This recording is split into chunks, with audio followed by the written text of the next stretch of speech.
esta ocasión quiero compartir un mensaje profético que el Señor me ha dado. El Señor me habló palabras muy escriturales, muy claras, que podemos ver claramente en la Escritura. Y aun cuando me lo dio hace unas 3 semanas, me sigue simbrando, me sigue haciendo temblar. Y es que estamos siendo aventados. Estás siendo aventado. Estás siendo cribado. Y como les decía, el Señor me ha dado palabras y me ha dado una revelación muy clara. Y para esto quiero, antes de entrar de lleno a este mensaje, poner unas bases de cómo el Espíritu Santo nos trae revelación. Quiero recordar las palabras de un ministro al que le falta algo o mucho de entendimiento en lo que vamos a hablar. Decía, si tienes una revelación y no está en la Biblia, es falsa. Hasta ahí estamos bien. Si tienes una revelación y está en la Biblia, es innecesaria. No la necesitas. ¿Para qué? Si ya está en la Biblia. Ahí hay que entender bien las cosas. Otro ministro decía, y leí hace un tiempo, ¿quieres que Dios te hable? Lee la Biblia. ¿Quieres que Dios te hable audiblemente? Lee la Biblia en voz alta.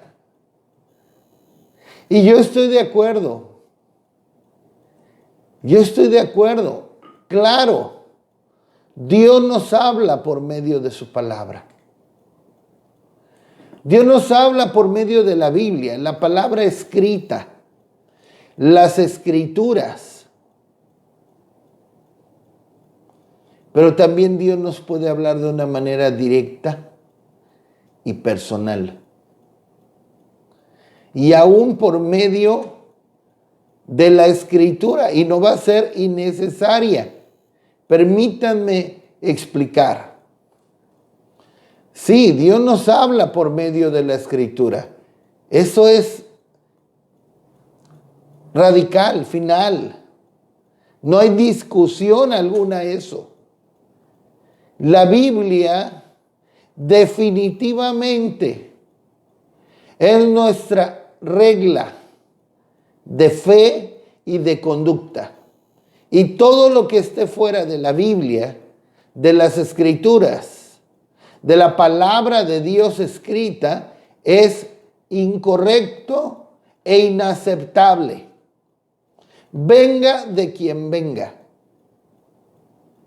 Si es algo que está fuera de las Escrituras, fuera de la Biblia, es inaceptable. Venga de quien venga. Pero necesitamos del Espíritu Santo que nos dé revelación y sabiduría. Lo necesitamos para aplicar el conocimiento o los principios bíblicos correctamente. Pablo oraba por los efesios, precisamente eso, porque les diera, por medio del Espíritu Santo, sabiduría y revelación. Vamos a verlo. En Efesios capítulo 1, versos 16 al 18. No ceso de dar gracias por vosotros, haciendo memoria de vosotros en mis oraciones, para que el Dios de nuestro Señor Jesucristo, el Padre de gloria, os dé espíritu de sabiduría y de revelación en el conocimiento de Él, alumbrando los ojos de vuestro entendimiento, para que sepáis cuál es la esperanza a que Él os ha llamado y cuáles las riquezas de la gloria de su herencia en los santos. Es maravilloso ver aquí cómo funciona toda la Trinidad en esta oración de Pablo por los Efesios. Y está orando para que el Dios, el Padre de nuestro Señor Jesucristo, la persona del Hijo, ahí están el Padre y el Hijo, les diera por el Espíritu Santo, ahí está la tercera persona de la deidad o de la Trinidad, como se le ha llamado, porque les diera sabiduría y revelación en el conocimiento de Él, de Dios, para que el entendimiento de los efesios fuera alumbrado. Ahora, esto es muy interesante. Pablo estaba orando por los efesios, una oración muy bíblica, una oración inspirada por el Espíritu Santo. Encontramos en Pedro que los santos hombres de Dios hablaron siendo inspirados por el Espíritu Santo, y así nos fueron dadas las Sagradas Escrituras. Entonces aquí tenemos una oración muy bíblica y que debiéramos aprender a hacer por nosotros mismos y por otros. ¿Para qué? Para que el Espíritu Santo le diera o le dé a los creyentes sabiduría y revelación en el conocimiento de Dios. Sabiduría y revelación en el conocimiento de Dios. ¿De dónde obtenemos el conocimiento de Dios? De las Sagradas Escrituras, de la Biblia, de la palabra de Dios escrita. Entonces, Pablo dice que él oraba por los creyentes para que ellos recibieran sabiduría y revelación. ¿Para qué? Para que pudieran, en este caso, aplicar correctamente el conocimiento de Dios, pudieran aplicar correctamente los principios del conocimiento de Dios revelado en las Escrituras, para que de esta manera fuera alumbrado su entendimiento. Es muy claro. Necesitamos del Espíritu Santo. Necesitamos utilizar el conocimiento de Dios correctamente, aplicarlo correctamente. Es muy fácil tomar principios de la Escritura que son verdaderos y aplicarlos incorrectamente. Por ejemplo, tenemos que los 3 amigos de Job, que llegaron cuando él estaba en esa tremenda prueba que podemos leer en el libro de Job, hablaron con Job muchas cosas verdaderas, muchos principios correctos, como el que encontramos en Job 22:21. Job 22:21 dice: vuelve ahora en amistad con Dios, con Él, y tendrás paz, y por ello te vendrá bien. Este es un principio correcto, es un principio verdadero, es conocimiento de Dios.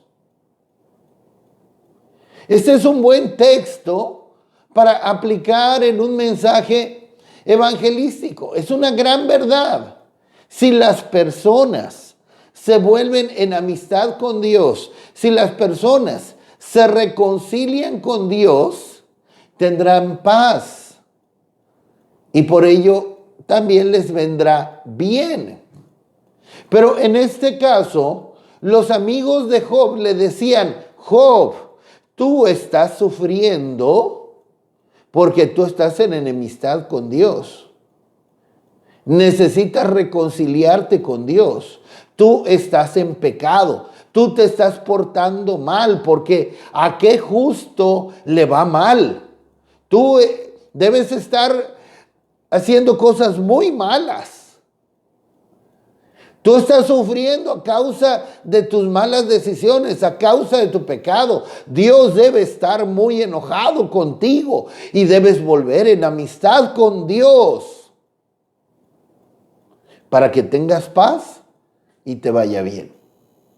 Pero un momento.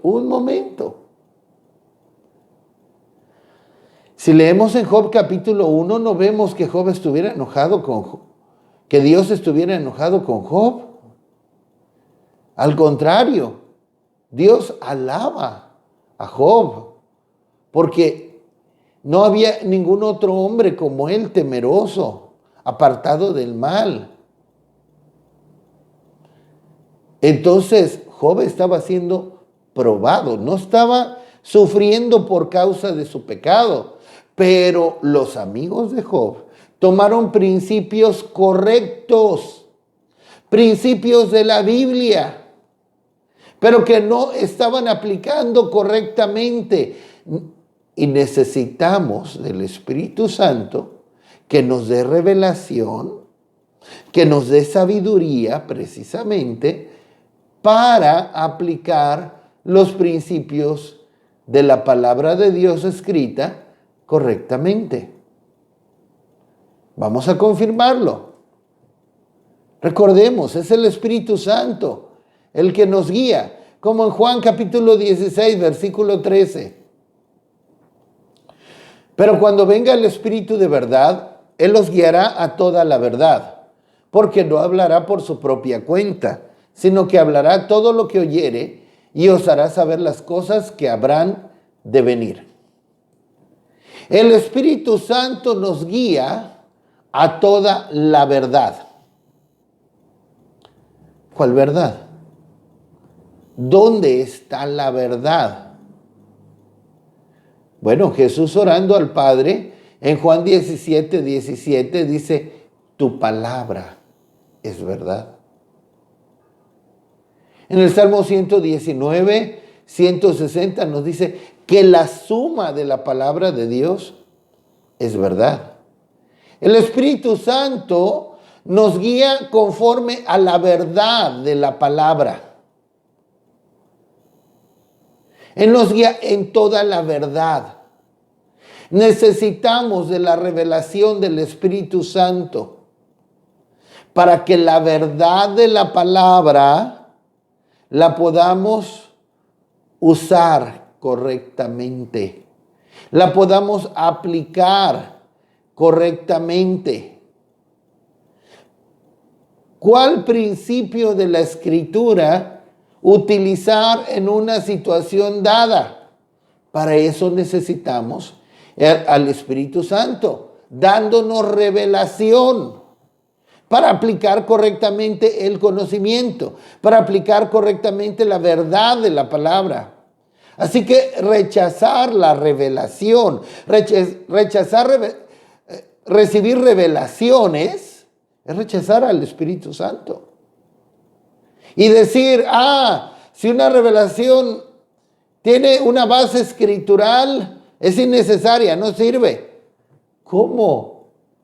Es el Espíritu Santo que nos está guiando para usar correctamente el conocimiento bíblico. Nada más hay que asegurarnos que sí sea el Espíritu Santo.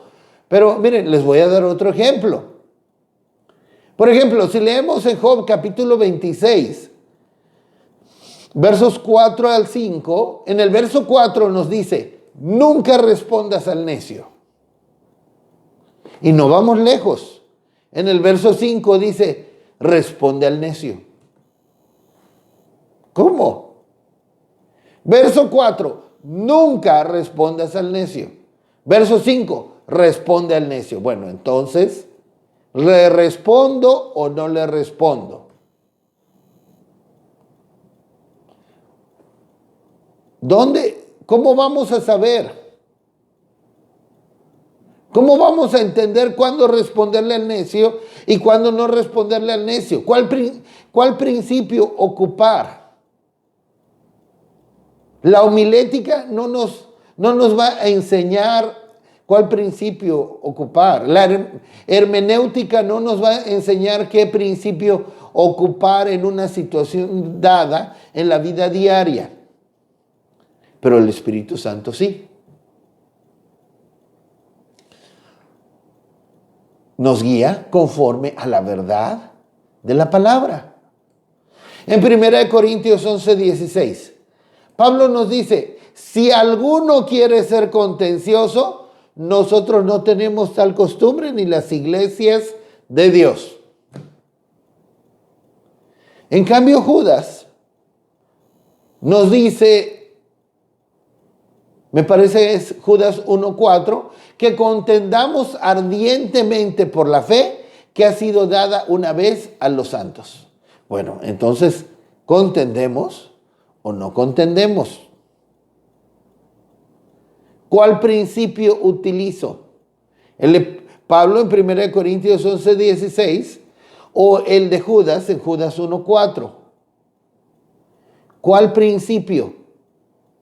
Espíritu Santo, guíanos. Salomón en Eclesiastés dice, todo tiene su tiempo, bajo el sol. Hay tiempo de reír, hay tiempo de llorar. ¿Cómo voy a saber cuándo es el tiempo de reír, cuándo es el tiempo de llorar? ¿Cómo voy a saber cuándo es el tiempo de guerra o el tiempo de paz? ¿Cómo voy a saber cuál es el tiempo para cada cosa? Necesitamos al Espíritu Santo que nos guíe conforme a la verdad de la palabra. Pero, ¿por qué he iniciado poniendo esta base en este mensaje? Porque el Señor me ha dado un mensaje profético, que es muy escritural. Me ha mostrado conforme a la palabra algo que Él está haciendo. Y de antemano quiero decir como Amós, en Amós 7, 14 al 15. Entonces respondió Amós y dijo a Amasías, no soy profeta ni hijo de profeta, sino que soy boyero y recojo higos silvestres. Y Jehová me tomó de detrás del ganado y me dijo, ve y profetiza a mi pueblo Israel. De antemano quiero decir esto. No soy profeta. No soy profeta ni hijo de profeta. Amós sí era profeta, pero yo no lo soy. Pero el Señor me ha dado un mensaje profético que he dado en mi iglesia, que el Señor me permite por su gracia pastorear, y que no es mía, es de Él, más bien dicho. Pero que quiero hacer extensivo este mensaje profético. No soy profeta, pero el Señor me ha dado este mensaje profético y espero que haya oídos dispuestos a oír y corazones dispuestos a recibir.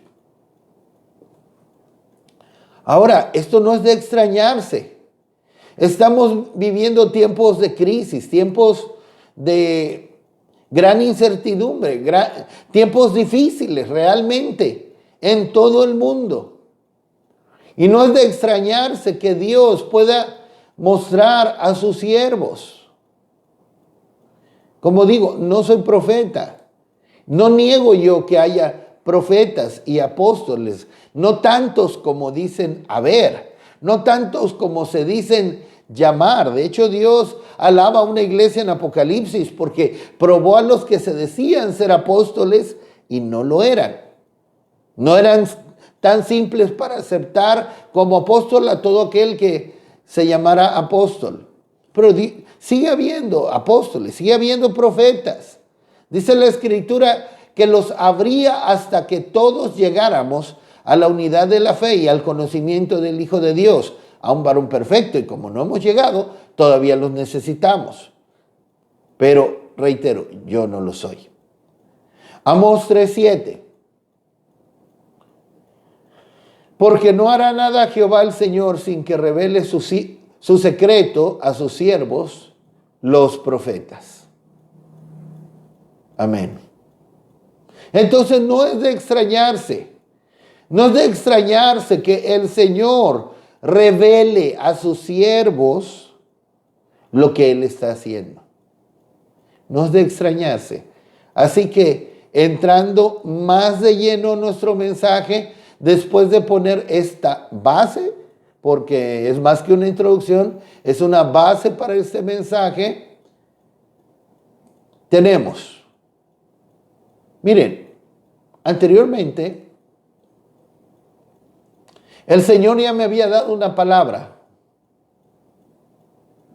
donde Él me mostraba lo que estaba sucediendo en el mundo con la crisis que tenemos en este tiempo. La crisis del COVID-19, abarcando la enfermedad hasta donde sea cierto, pero no solo es eso, la crisis económica, política y en todas las áreas que estamos experimentando en este tiempo, la incertidumbre, tantos problemas sociales, de seguridad. El Señor me estaba mostrando que Él estaba sacudiendo a todas las naciones de la tierra, como nos habla Ageo 2 del 6 al 9, el cumplimiento de Ageo 2 del 6 al 9, que Él haría sacudir a todas las naciones, haría temblar a todas las naciones de la tierra, porque su venida estaba cerca, porque Él iba a derramar de su gloria en su casa, en su iglesia. El Señor me mostró anteriormente que Él estaba sacudiendo a las naciones de la tierra para traer un despertamiento en su iglesia, que a su vez traería un avivamiento, la gloria de Dios. También lo ilustré en aquel tiempo con Jonás 1, del 4 al 6. El profeta estaba en el barco, en la parte de abajo, durmiendo, como está la iglesia en ese tiempo, dormida. Pero Dios trajo un sacudimiento a esa barca para que se levantara,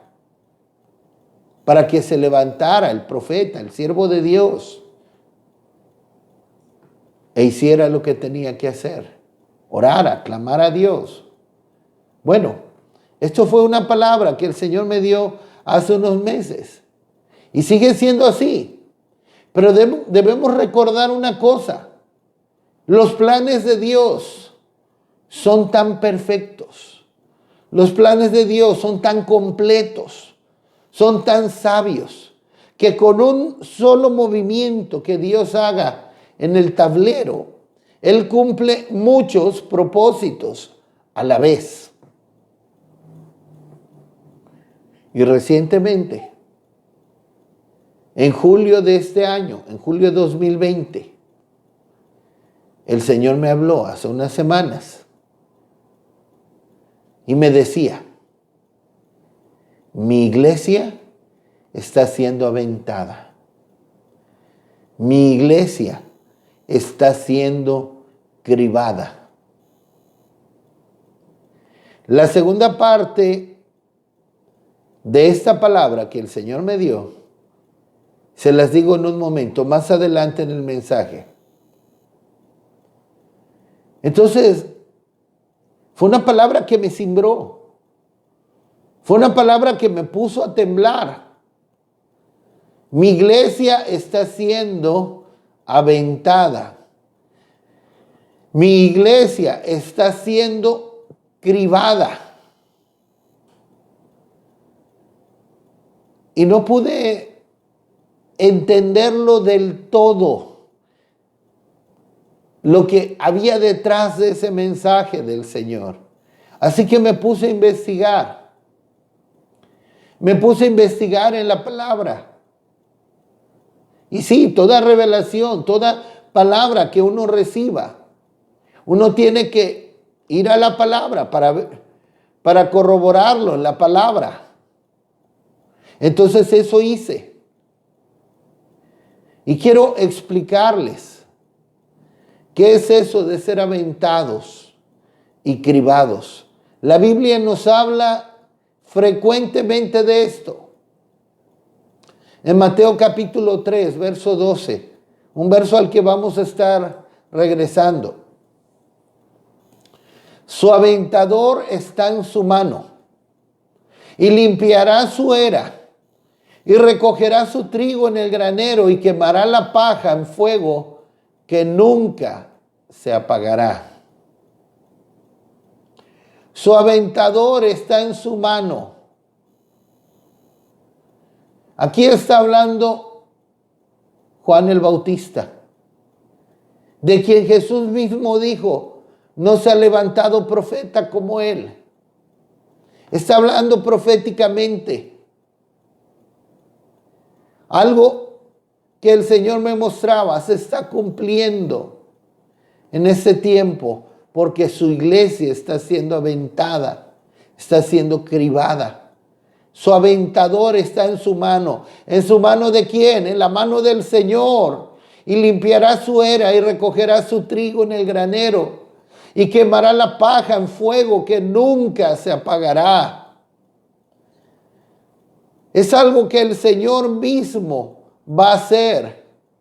Ahora, ¿qué es esto de ser aventados? ¿Qué es esto de ser cribados? Bueno, aquí está hablando de trigo. Este pasaje es algo que se aplica al trigo principalmente. Y nos habla que el Señor va a limpiar su era. ¿Pero cuál era? ¿Qué es una era? Vamos a definir todas estas palabras que no son comunes para nuestro tiempo. ¿Qué es una era? Una era, como podemos ver, es un espacio de terreno firme, normalmente de forma circular, con un muro de piedra que lo rodeaba alrededor. Y en ese espacio se ponían las gavillas. Las gavillas. En la imagen deben poder ver esos montones, son las gavillas. Las gavillas eran unos manojos grandes de trigo. Manojos grandes que podían abrazar de esta manera, de trigo, de espigas de trigo. Esta es una espiga de trigo. Esta es una espiga de trigo, una gavilla, no sé, 200, 300, 500 espigas. Entonces, la era un terreno circular, un espacio de terreno circular donde se extendían las gavillas, se desataban y se extendía todo el trigo y ahí era secado por un tiempo, para después ser trillado. Ahorita vamos a definir lo que es ser trillado. Y normalmente las eras se ponían en espacios altos, porque tenían que estar en lugares donde corriera mucho viento. Donde corriera mucho viento por la razón que voy a comentar en un momento. Ahora, ¿qué es trilla o trillar? Es la acción de pisotear con caballos, yeguas, mulas, bueyes, las gavillas o el trigo que ya había sido extendido en la era, como podrán ver, el trigo que había sido extendido en la era y secado, entonces metían bueyes, caballos, mulas, etcétera, a que estuvieran dando vueltas y vueltas y vueltas, pisoteando el trigo, apachurrándolo. ¿Para qué? Para que, aquí tenemos una espiga, provocando que así la espiga se desmenuzara.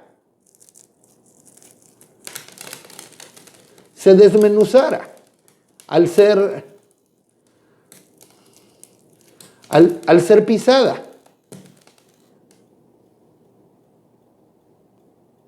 Entonces,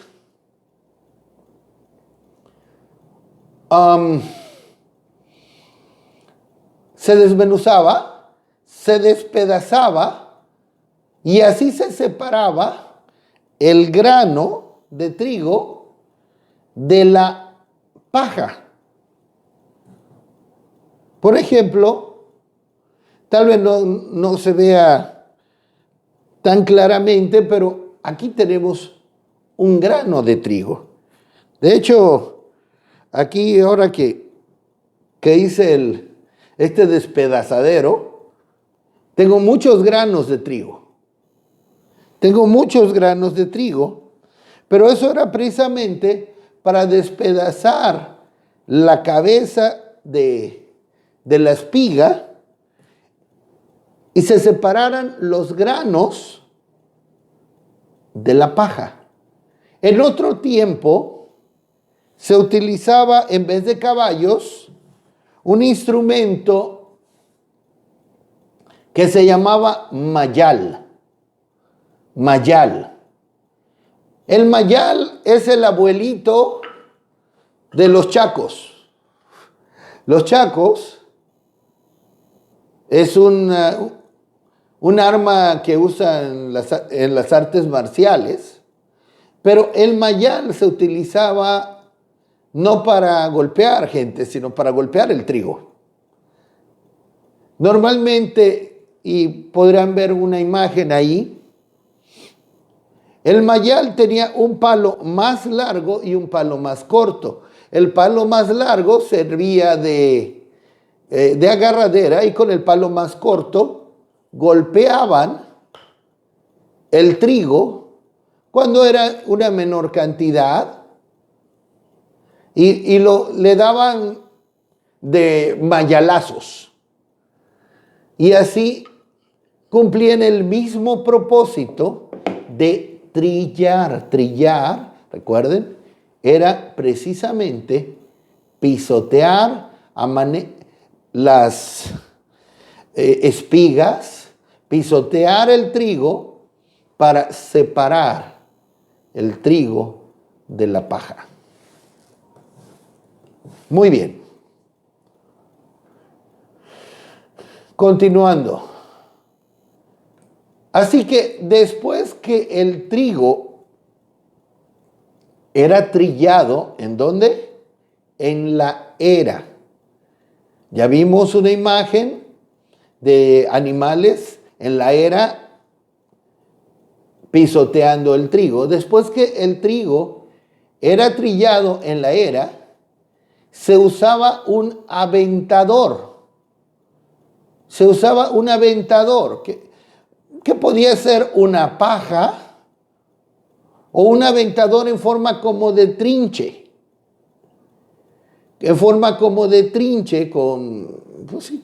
Como trinche, con dientes. En la actualidad se le llama bieldo. Entonces, los trabajadores agarraban esa mezcla de paja con trigo en la misma era Metían la pala y aventaban hacia arriba, como pueden ver en la imagen. Aventaban hacia arriba en un día venteado, en un día con mucho viento. Aventaban hacia arriba y ¿qué era lo que sucedía? El viento se pasaba llevando toda la paja, salía volando la paja. Salía volando. ¿Por qué? Porque la paja es, pues, simple paja que vuela fácilmente. Pero el trigo, como era un grano macizo, caía derecho, caía por su mismo peso. Entonces eso era ser aventado el trigo, sea con una pala, sea con un aventador o bieldo, era lanzado al aire en el día venteado para que el trigo macizo cayera en la misma era, pero la paja saliera volando. De tal manera que quedaba el trigo limpio en la era. Ok, en Amós 9:9 nos habla de la criba. Porque he aquí yo mandaré y haré que la casa de Israel sea zarandeada entre todas las naciones, como se zarandea el grano en una criba, y no cae un granito en la tierra. Aquí tenemos otra forma de limpiar el trigo de la paja o elementos extraños que no son parte realmente del trigo. La criba. La criba. La criba, igualmente como podrán ver, era un objeto, en la mayoría de los casos redondo, y en la parte de abajo tenía un tipo colador. Con ese instrumento lo echaban, claro, el trigo. Echaban el trigo que venía con algo de basurilla, con algo de paja o tamo. El tamo era la paja menudita, ligerita. Entonces echaban en la criba de esa mezcla de trigo con otras paja, tamo, etcétera, o a un polvo, y hacían un movimiento donde lo aventaban y caía en la misma criba, lo que tenía el mismo propósito. Parte de la paja o el tamo salía volando en el aire, o a la hora de caer se salía por los pequeños orificios que eran más pequeños que el tamaño de un grano de trigo, y salía por abajo. Entonces así cribaban también el trigo. Eso ya no se hace en nuestro tiempo. En nuestro tiempo hay aparatos grandes que se llaman cribadoras y que son eléctricas, de gasolina o no sé de qué sean. Ok, entonces aquí lo tenemos. Esto es lo que el Señor está haciendo en este tiempo y por medio de esta prueba que está viniendo en toda la tierra. Pero vamos a seguirlo viendo en la Escritura, en Isaías 30:24. Tus bueyes y tus asnos que labran la tierra comerán grano limpio, aventado con pala y criba. Aquí está, grano limpio, aventado con pala y criba. Nuestro Señor quiere grano limpio. Él quiere tener puro grano limpio. Y el grano limpio se obtiene mediante ser aventado y ser cribado. ¿Qué ha pasado? Por el proceso del aventamiento y del cribado, y ha permanecido. Ahora, ya expliqué en lo natural, basado en la Escritura, porque el Señor habla de eso, ¿cómo era este proceso? Bueno, vamos ahora a definir y entenderlo en lo espiritual. En la Escritura, los verdaderos creyentes son comparados con trigo. En Lucas 22:31, dijo también el Señor: Simón, Simón, he aquí Satanás os ha pedido para zarandearos como a trigo. Aquí el Señor le está advirtiendo, le está avisando a Pedro que Satanás lo había pedido para zarandearlo como a trigo. No me voy a meter tanto en Pedro y en Satanás. Zarandear, recordarán, es la acción mediante la cual tomaban la criba con el trigo, con sus impurezas, y lo aventaban hacia arriba para volverlo a cachar en la misma criba, pero en ese zarandeo iba saliendo toda la paja. Pero, ¿qué le está diciendo el Señor a Pedro? Vas a ser zarandeado como trigo. Pedro, tú eres trigo y vas a ser zarandeado como trigo que eres.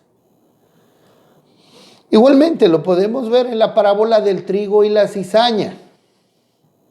La buena semilla, el trigo, son los hijos del reino, como Cristo lo explica. Esto lo tenemos en Mateo 13, 24 y 25. Ahí Jesús da la parábola, bueno, no vamos a leer toda la parábola, pero ahí es una sección de la parábola, cuando Jesús da la parábola, y los versos 36 y 38, que también leeremos, ahí Jesús explica la parábola. Así que Mateo 13, 24 y 25, 36 y 38. 24 y 25. Le refirió otra parábola diciendo: el reino de los cielos es semejante a un hombre que sembró buena semilla en su campo. Pero mientras dormían los hombres, vino su enemigo y sembró cizaña entre el trigo y se fue. Versos 36 y 38.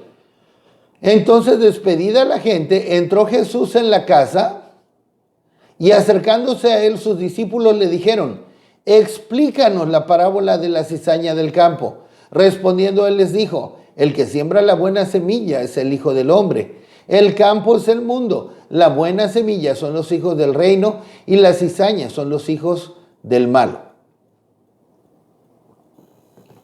Entonces aquí está la parábola del trigo y la cizaña.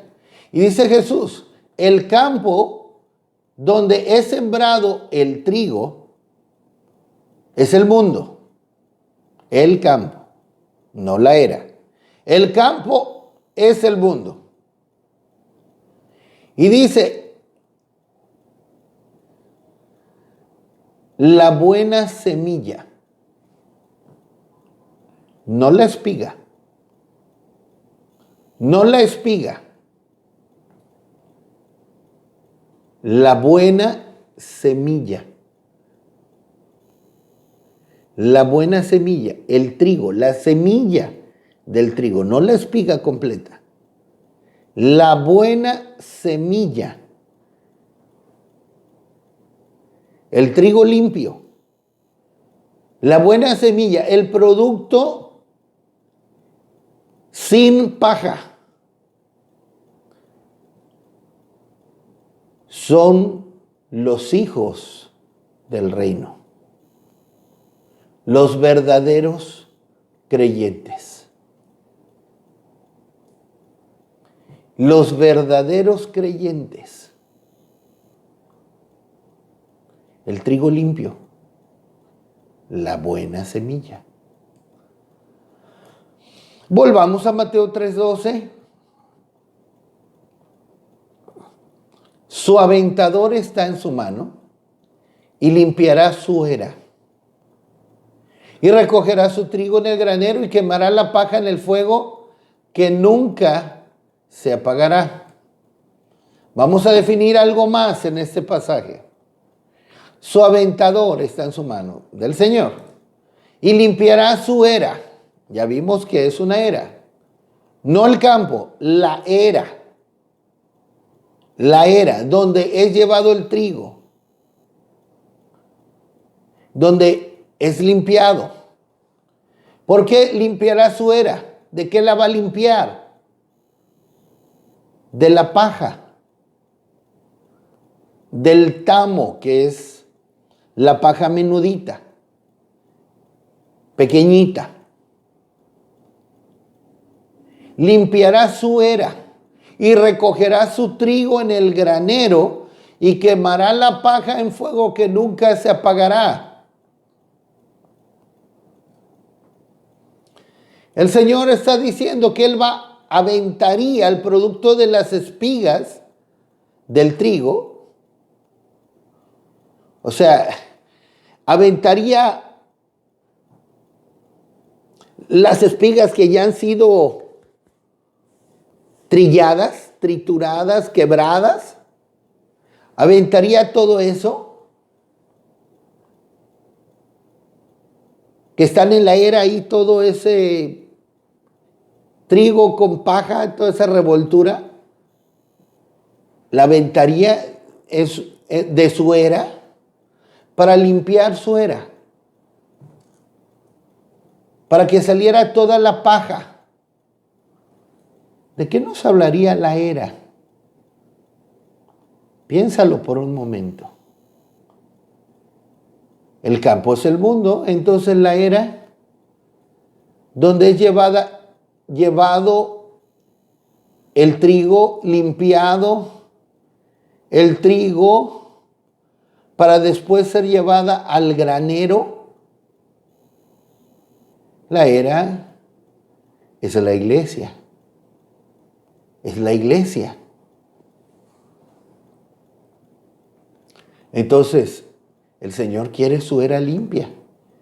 Quiere puro trigo genuino en su iglesia. Y haría que la paja volara fuera, dejando el trigo solo, para después tomar el trigo y llevarlo a su granero. Gloria a Dios. ¿Cuál granero? El granero celestial, el reino de los cielos. En tanto que la paja, dice, quemará la paja en fuego que nunca se apagará. Fuego que nunca se apagará. ¿De qué nos hablará el fuego que nunca se apagará? Se refiere al infierno, claro está. Pero vamos a verlo en la Escritura. En Marcos 9, 43 al 48. Si tu mano te fuera ocasión de caer, córtala. Mejor te es entrar en la vida manco que teniendo dos manos ir al infierno, al fuego que no puede ser apagado, donde el gusano de ellos no muere y el fuego nunca se apaga. Y si tu pies te fuera ocasión de caer, córtalo. Mejor te es entrar en la vida cojo que teniendo dos pies ser echado en el infierno, al fuego que no puede ser apagado, donde el gusano de ellos no muere y el fuego nunca se apaga.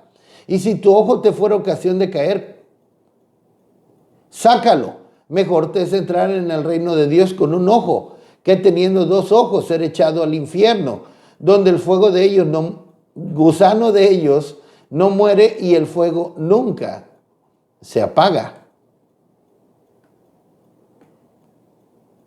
Juan el Bautista decía en Mateo 3:12, quemará la paja en el fuego que nunca se apagará. Y Jesús nos habla precisamente de cuál es el fuego que nunca se apagará. En Marcos 9, 43 al 48, en 6 versos leímos que en 5 ocasiones menciona que el infierno es el lugar donde el fuego nunca se apagará. Entonces lo confirmamos. El trigo, la semilla del trigo, que cae después de ser aventada y cribada, ¿qué son? Los verdaderos creyentes. Pero, ¿qué es la paja o el tamo? ¿Qué es la paja o el tamo que al ser aventado, al ser cribado, sale volando? Job 21:18. Serán como la paja delante del viento y como el tamo que arrebata el torbellino. Serán. Está hablando de personas. Personas que serán como paja delante del viento, como el tamo. Tamo es paja que arrebata el torbellino. Habrá personas que serán como paja que está en la era junto con el trigo, revuelta, como paja delante del viento, como tamo que es llevado por el viento. Vamos a confirmarlo. Salmo 1:4. No así los malos que son como el tamo que arrebata el viento. Nuevamente, no así los malos que son como el tamo que arrebata el viento. Los malos son llevados por el viento como paja o como tamo cuando son aventados. Ahora, cuando la Escritura, el Señor me hizo muy claro esto. Cuando la Escritura nos habla de los malos, no pensemos única y exclusivamente o necesariamente en los incrédulos, en aquellos que no van a la iglesia, los incrédulos, los delincuentes, los que hacen toda clase de hechos atroces, civiles y malvados. No. En Salmo 9:17. Ahora, debemos comprender y tener los estándares de Dios, no los estándares del mundo. No considerar a una persona mala como el mundo la considera mala, o considerar malos a los que el mundo considera malos, sino considerar malos a los que Dios considera malos. Debemos tener los estándares de Dios si creemos en Él y creemos en su palabra. Salmo 9:17 nos habla que los malos son aquellos que se olvidan de Dios. Aquellos que se olvidan de Dios. ¿Y saben? Tenemos que muchos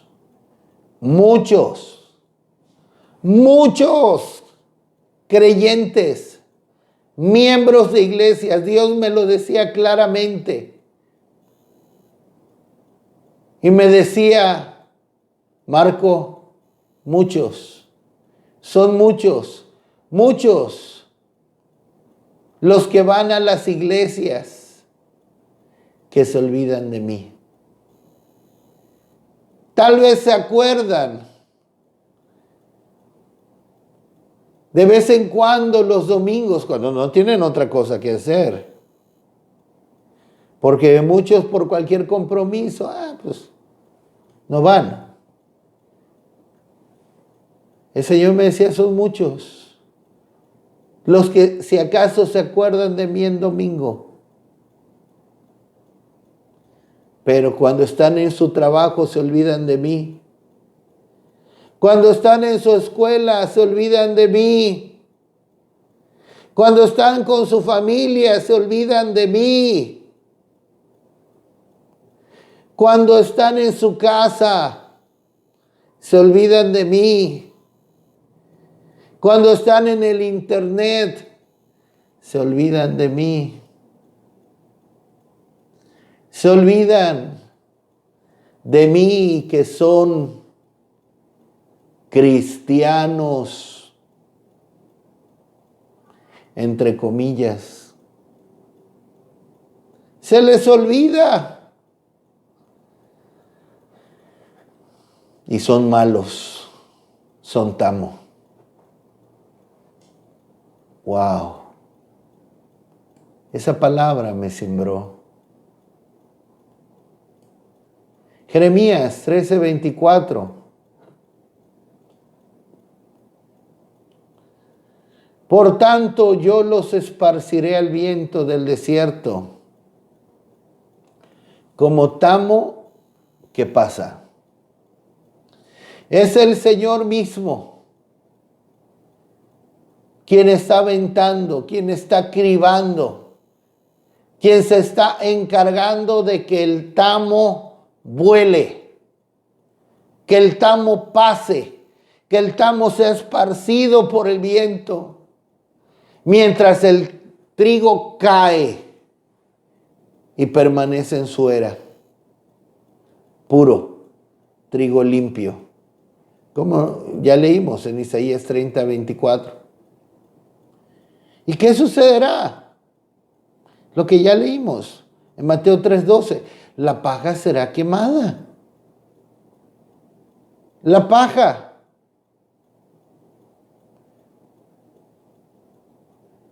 La paja y el tamo que vuela fuera de la era era juntada, atada en manojos y llevada a quemar. Como también nos dice Isaías 47:14. He aquí que serán como tamo, fuego los quemará, no salvarán sus vidas del poder de la llama. No quedará brasa para calentarse, ni lumbre a la cual se sienten.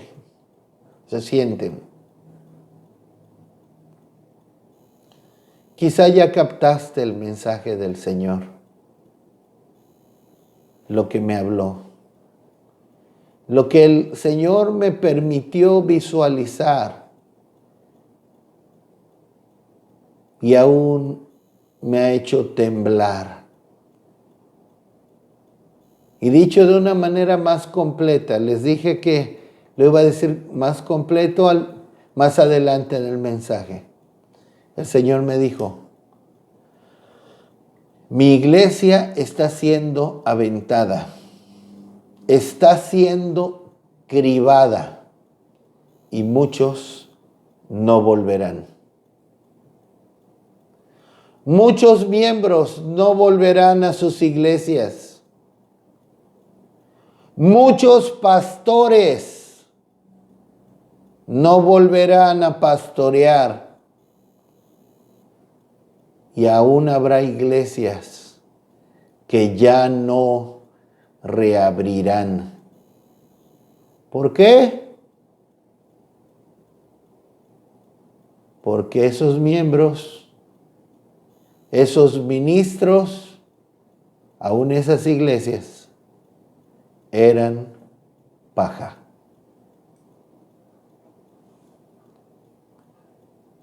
El Señor me mostró, estoy enviando una prueba para depurar a mi iglesia, porque quiero puro trigo en mi era. Quiero puro trigo en mi era. El Señor dice en Jeremías 23:28, ¿qué tiene que ver la paja con el trigo? ¿Qué tiene que hacer la paja con el trigo? No quiero la paja con el trigo. Hay muchos creyentes que son paja. Muchos creyentes que son tamo, que no son trigo. Y estamos en tiempo en que Dios ha empezado a aventar y a cribar, y muchos están volando. El Señor ha comenzado a hacer la separación, porque Él va a derramar de su gloria. La gloria de Dios viene, como veremos a continuación. Un gran avivamiento viene. El poder de Dios se va a mover en su iglesia, en todas las naciones de la tierra, pero está limpiando su iglesia. Hoy en día los creyentes, muchos creyentes, se están volviendo más cómodos, menos comprometidos. Y eso los está haciendo volar. Eso los está apartando. Es muy triste ver cómo cada vez los creyentes son más cómodos y menos comprometidos. Hoy en día muchos creyentes están muy contentos, se conforman en este tiempo con tener sus servicios virtuales. A través de Zoom, Teams, WhatsApp, Facebook, YouTube, entre otros. Se sienten cómodos con que así sea. A final de cuentas, no se tienen que ajustar a un horario. Pueden hacerlo en el momento que quieran. Aún mientras lavan los platos, mientras comen, mientras planchan, mientras están acostados en su cama y se están durmiendo. No se tienen que arreglar. Y aunque lo hicieran todo bien, poniendo su atención en todo su servicio virtual, sigue siendo mucho más cómodo. Y se sienten conformes con eso. Y están felices, contentos, que así sea. Y dicen, no, pues ya así nos quedamos. Así está mejor, está mucho más cómodo, menos comprometido. Pero yo me pregunto, si están enfermos y claman a Dios, ¿se van a conformar con una sanidad virtual? ¿Un derramamiento virtual del Espíritu Santo? ¿Se conformarían con ello? Hace poco escuché algo que se me hizo tan extraño. Un pastor me comentó que tuvo su Santa Cena por Zoom con su iglesia. Y yo dije, ¿cómo? Santa Cena por Zoom. Me pregunto si después van a tener bautizos virtuales. Ahora, ¿nos conformaríamos con ir al cielo virtualmente? Lamentablemente, muchos creyentes piensan que congregarse virtualmente puede ser el cumplimiento de Hebreos 10:25. ¿Qué dice Hebreos 10:25? No dejando de congregarnos como algunos tienen por costumbre, no dejando de congregarnos como algunos tienen por costumbre, sino exhortándonos. Y tanto más cuando veis que aquel día se acerca, tanto más cuando veis que aquel día se acerca, y hoy más que nunca podemos ver que Cristo viene. Cristo viene. No dejes de congregarte. Ah, pero nos estamos congregando virtualmente. No, está hablando de estar juntos, congregarse. Ahora, no estoy satanizando usar redes sociales o medios virtuales. Nosotros, como podrán notar, nosotros tenemos un canal de YouTube. No condeno que usemos medios virtuales para proclamar la palabra de Dios, pero jamás sustituyen a congregarnos presencialmente, que es algo que Dios manda, tanto más cuando vemos que aquel día se acerca. Pero muchos creyentes ya se conformaron, ya están contentos, ya se acomodaron con eso. Pero cuánta comodidad. Sé de tantos y tantos y tantos creyentes que sí pueden ir a trabajar, sí pueden ir a sus empresas. Pero no, a la iglesia no, porque ahí sí es contagioso. Ok, qué extraño. Pueden estar en una empresa y ahí el virus, pues, no es contagioso. Pero en la congregarse no, porque ahí sí es contagioso. Eso es hipocresía. La iglesia se ha vuelto muy cómoda. Y esto la está probando. El mejor camino, nos dice Jeremías 6:16, es la senda antigua. La iglesia no tiene que modernizarse. La iglesia no tiene que volverse más cómoda, descuidada, no tiene que redefinirse. En ninguna manera. En ninguna manera. A los creyentes, en Hechos de los Apóstoles, se les prohibió reunirse, se les prohibió predicar. Y ellos se reunieron. Y más adelante, aún en la historia, los cristianos en Roma se reunían en las catacumbas. Veían la importancia de estar juntos, de congregarse, de buscar al Señor. Dios ha prometido derramar su gloria, mas no va a ser virtualmente, sino va a ser de una manera presencial. En Isaías 60, verso 2. Porque aquí que tinieblas cubrirán la tierra y oscuridad las naciones, mas sobre ti amanecerá Jehová, y sobre ti será vista su gloria. Esto está por cumplirse. Gloria a Dios. La gloria de Dios será vista en toda la tierra.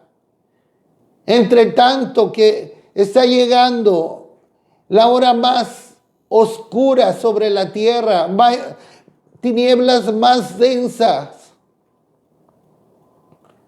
la gloria de Dios se va a manifestar en su iglesia con poder. El derramamiento del Espíritu Santo del que habla Joel y que Pedro repite en Hechos capítulo 2, versículos 17 al 20. Y en los postreros días, dice Dios, derramaré de mi espíritu sobre toda carne, y vuestros hijos y vuestras hijas profetizarán. Vuestros jóvenes verán visiones y vuestros ancianos soñarán sueños. Y de cierto sobre mis siervos y sobre mis siervas en aquellos días derramaré de mi espíritu y profetizarán. Y daré prodigios arriba en el cielo y señales abajo en la tierra, sangre y fuego y vapor de humo. El sol se convertirá en tinieblas y la luna en sangre, antes que venga el día del Señor grande y manifiesto, y todo aquel que invocare el nombre del Señor será salvo. Esta palabra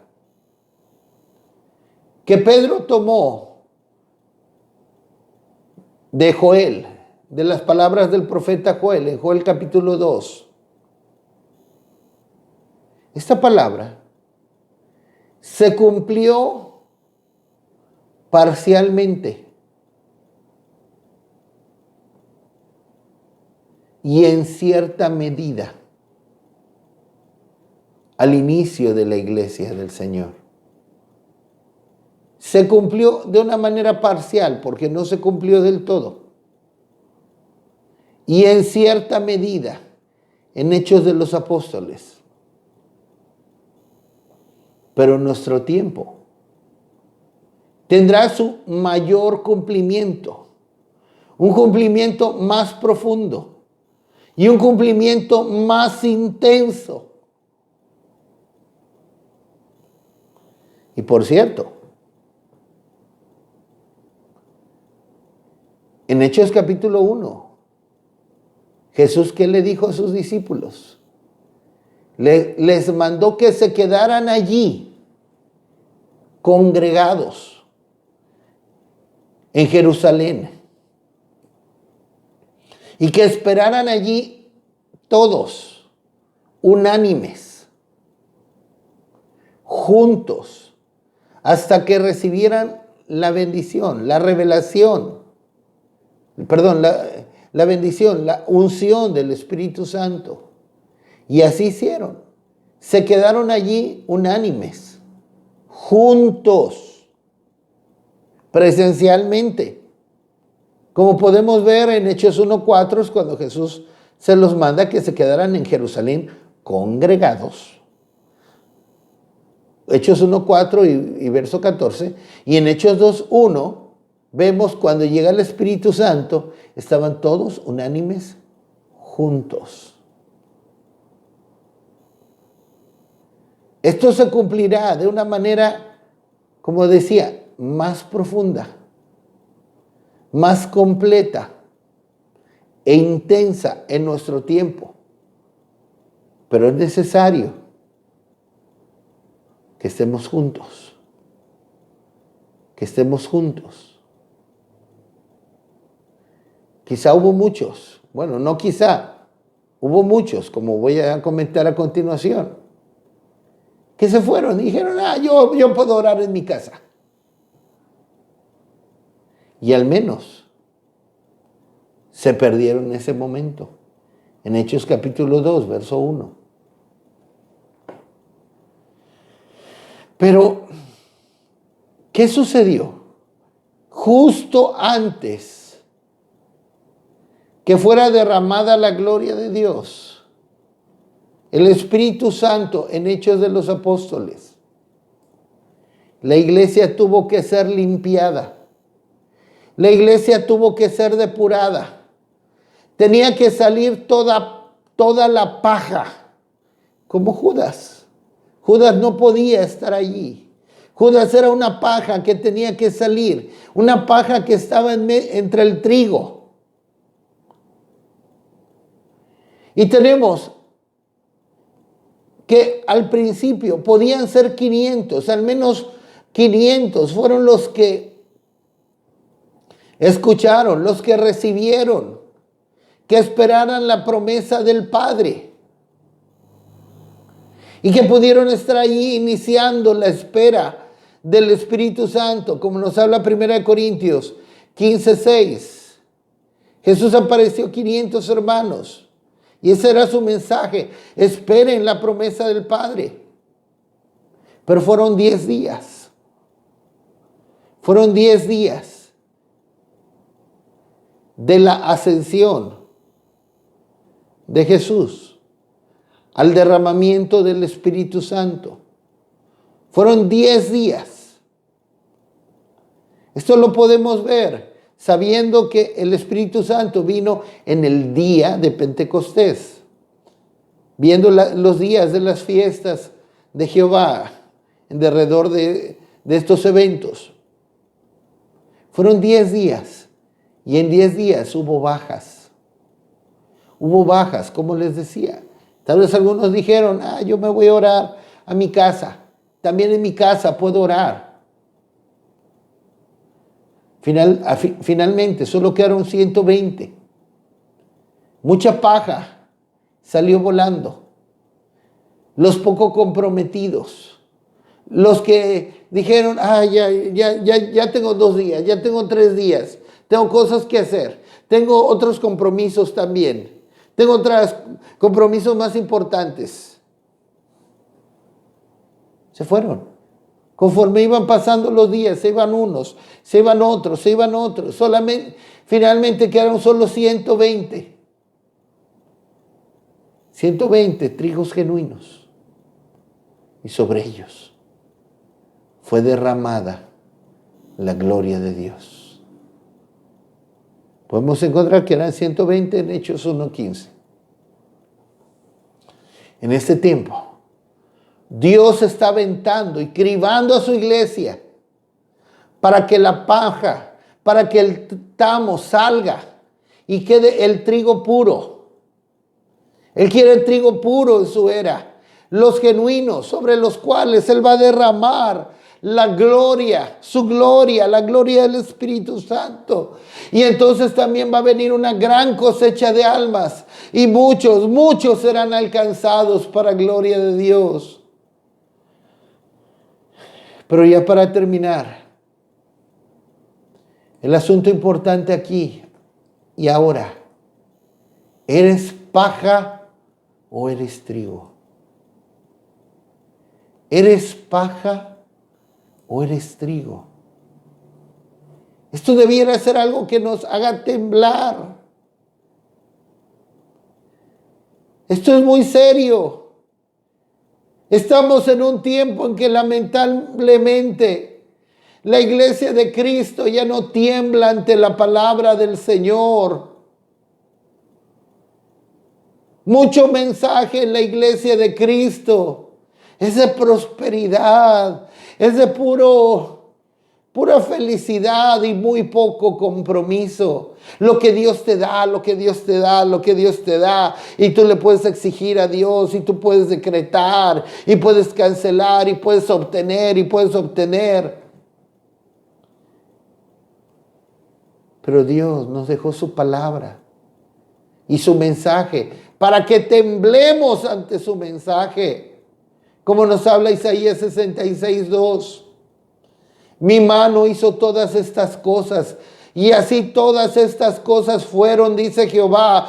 Pero miraré a aquel que es pobre y humilde de espíritu y que tiembla mi palabra. El Señor está buscando por aquellos que tiemblen ante su palabra. Ante su palabra que toma su Espíritu Santo y nos la aplica a nuestras vidas. Es tiempo que la iglesia de Cristo tiemble ante su palabra. ¿Somos trigo o somos paja que volará fuera de la era y después será quemada? Primera de Corintios 10:12. Así que el que piensa estar firme, mire que no caiga. Quiero parafrasear este verso conforme a lo que estamos hablando. A final de cuentas, es darle el mismo sentido. Es darle el mismo sentido, pero parafraseándolo a lo que estamos hablando. El que cree estar firme, mire que no caiga. Si crees que eres trigo, mira que no salgas volando, apartándote del Señor y saliendo de su era. ¿Crees que eres trigo? Pues cuídate. Cuidémonos. No sea que con el aventado y el cribado salgamos volando. Nos acomodemos tanto a un cristianismo fácil, a una vida cristiana tan cómoda, tan poco comprometida, que ya ni cuenta nos dimos cómo salimos volando como paja. Ahora otra palabra de parte del Señor que también me daba. Si estamos firmes en el Señor y vemos a otros caer, a otros apartarse, a otros ser arrastrados como paja o como tamo. Romanos capítulo 11, verso 20. Bien, por su incredulidad fueron desgajadas, pero tú por la fe estás en pie. No te ensoberbezcas, sino teme.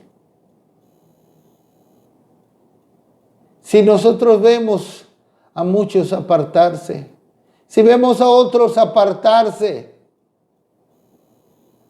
ser arrastrados como la paja, y nosotros estamos firmes, ¿qué vamos a hacer? Nos vamos a envanecer, a llenar de orgullo y decir, jaja, es que ellos no se esforzaban como yo. Es que yo sí oro. Es que yo sí me esfuerzo. Es que yo soy especial y escogido. No. Por favor, no. Si vemos a otros ser arrastrados, ser volados como la paja, entendamos una cosa, que si estamos de pies por la fe, que por cierto, la fe no es nuestra, no es nuestra fe, es la fe de Cristo en nosotros. Como dice Pablo en Gálatas 2:20, lo que vivo en la carne, lo vivo en la fe del Hijo de Dios en mí. Cristo es el autor y consumador de la fe, como nos dice Hebreos 12:2. Es la fe de Él la que nos sostiene. Claro, nuestra respuesta cuenta, pero es la gracia y la fe de Cristo la que nos sostiene.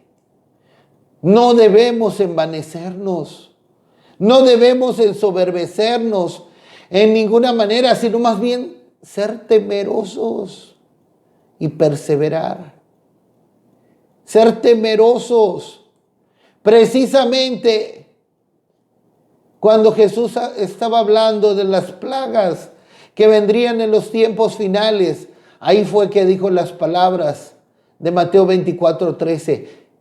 Mas el que persevere hasta el fin, éste será salvo. Perseveremos hasta el fin. Que seamos ese trigo puro, limpio, en la era del Señor, después de ser aventados, después de ser cribados, porque el Señor derramará de su gloria y de su poder. Amén. Aleluya.